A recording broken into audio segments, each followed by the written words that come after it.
What up, folks? Growing up, I never was a very street kind of guy, and I was cool with that. Now, in saying that, I was no nerd. I don't consider myself a square. Some people might have considered that. To me, I was just a basic guy. I didn't like the streets. I kind of saw what the streets did for a lot of guys, so I just wasn't into the streets. Okay, that sets up the story. When I went to Miramonte, my elementary years, in the fourth grade, there was a guy in our class named Robert C. And Robert was sort of a semi-popular guy in the classroom. He was a bully to some, but me and him, we got along, pretty well. I was cool with Robert. I didn't have nothing against the guy. After the fourth grade, I didn't see him anymore. And that happened quite a bit in elementary, where you go to classes with somebody, the next year you didn't see him anymore. And Robert was one of those. So a couple of years later, I'm in the seventh grade. We're in the auditorium for, orientation at Edison Junior High. And I look up, and there's Robert. My first time seeing him since the fourth grade. I recognized him, he recognized me. But I saw that Robert wasn't the same Robert I knew. I really saw the streets had gotten to the guy. I mean, you see him, he had these shiny biscuits, cuffed up Levi's, knit shirts. I can tell he wasn't the same Robert I used to hang with. When I did hang with Robert, we didn't hang that much. So I would see Robert throughout campus. And, sometimes he wanted to play box. I didn't want to do it, but when somebody started putting their dukes up to you, you got to put your dukes up to them. And we boxed a little bit, tiny little bit, and, he go on with his guys. And like I say, these guys were some hood guys he hung with. And every once I'd see Robert, he'd be like, "Hey, Edward, how come you ain't got no biscuits? Hey, Edward, I like that shirt. Where you get that shirt? Hey, Edward, how come you reading those comic books?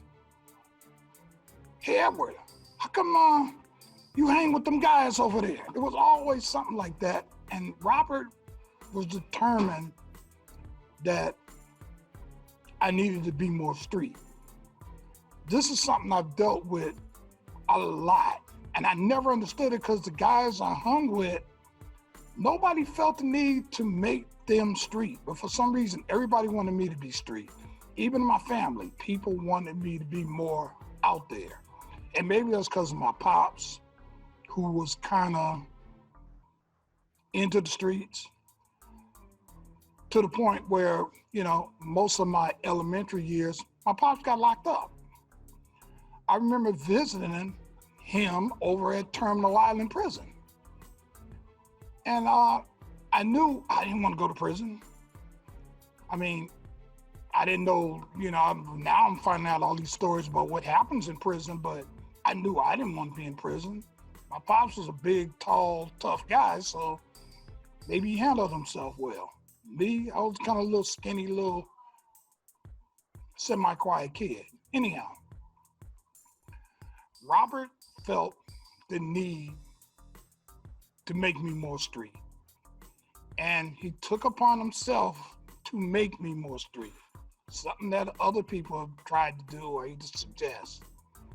So one day, and if you went to Edison, you know what I'm talking about.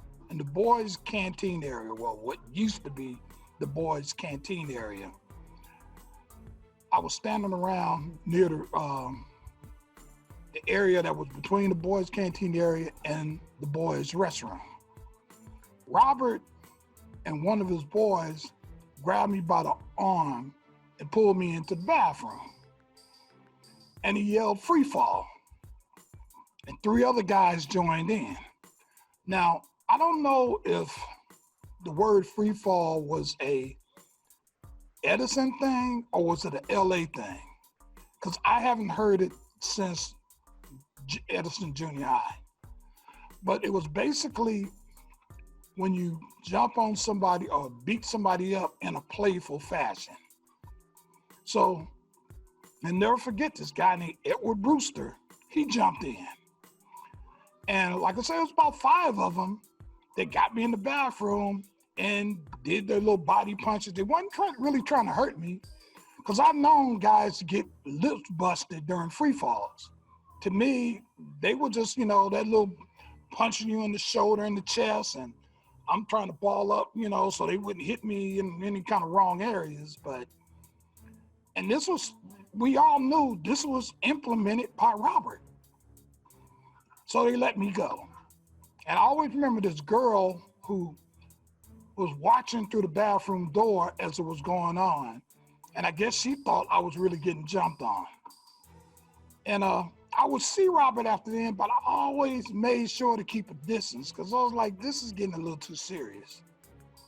And I always think there's always been somebody trying to toughen me up and make me more street. And the funny thing is, a lot of them end up having sons later on. They didn't want their sons in the streets. I just talked with a guy recently who was sort of Crip associated, and he was telling me about his kids, and he said he is so glad his kids don't live the life I have any idea of the life that he led. So, like I said before, the streets wasn't for me. I didn't want what my dad got, and my mom's wasn't having it. So, I kept away from the streets. And I kept away from Robert. Okay. 7th grade was over, and soon 8th grade was over. So we were in 9th grade. I was in the classroom. I was sitting at a table next to this guy named Ricky. Ricky was the type of guy that had a foot in the classroom and a foot out in the streets. He did his work. He was an honest student, but he was still kind of out there. So we're sitting in classroom once, and the name Robert C. came up. And I said, hey, whatever happened to Robert?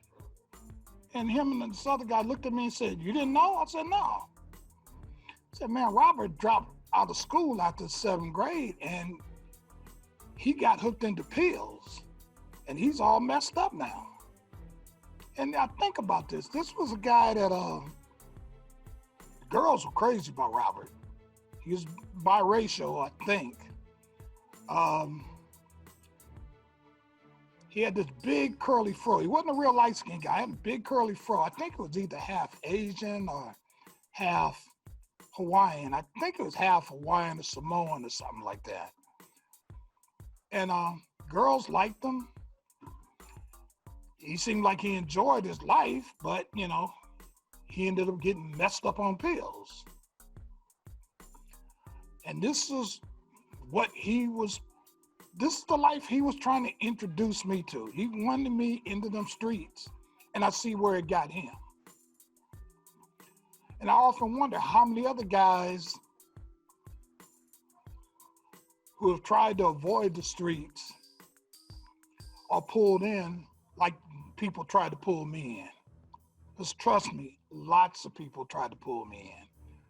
I was always the type of guy that if I'm sitting with a group of guys and they pass around the joint, I was always able to say, I'm good.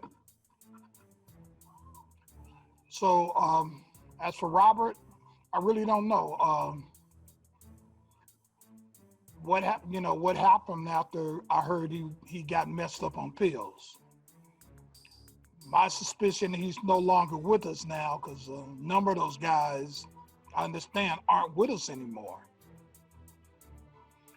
And I'll never forget, after I got free-falled on that day, the guy, Edward Brewster, or Edward B., I'll just say Edward B., I remember seeing him one day, and he said, hey man, why did Robert want you free-falled on? And I was like, I don't know. But I'm saying to myself, well, if you didn't know, why did you get involved? Life in the hood, y'all.